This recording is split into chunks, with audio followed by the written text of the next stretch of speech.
J'ai une introduction à propos des maladies du sang et de la technologie. Oui, soyez les bienvenus. Le manque de fer et la cessation de sa libération à l'intérieur du corps conduisent à des maladies comme l'anémie et la thalassémie. La thalassémie est un trouble génétique maléfique dans les cellules sanguines.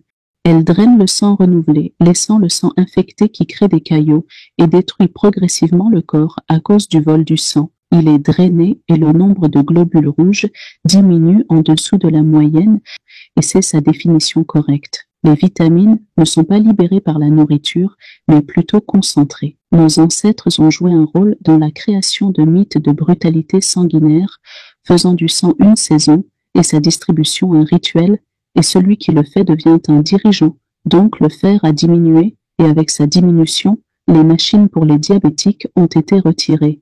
En diffusant l'insuline dans un pourcentage stocké dans le corps, en la nourrissant pour augmenter la maladie du corps et augmenter le pourcentage de sang, et avec elle on la remplace et des transactions commerciales rentables ont été réalisées.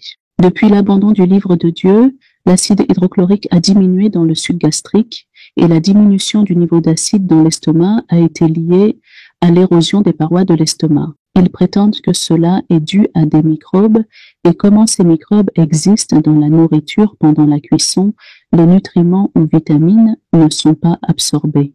Avez-vous déjà vu la mer diminuer à cause des déchets qui y sont jetés? Le manque d'acide gastrique provoque un déséquilibre dans le processus d'absorption, ce qui affecte la capacité du corps à remplir ses fonctions comme requis dans une large mesure. L'ensemble du processus digestif ralentit et la croissance des microbes augmente, ce qui complique la tâche du système immunitaire dans l'exercice de ses fonctions, qui consistent à stopper tout ce qui est nuisible, et il bloque la sécrétion des enzymes pancréatiques en quantité nécessaire pour décomposer la masse de nourriture en molécules suffisamment petites pour traverser la paroi intestinale, entravant ainsi le processus d'absorption, ce qui a conduit à la destruction du corps physique et donc la capacité du corps à remplir ses diverses fonctions a été perdue.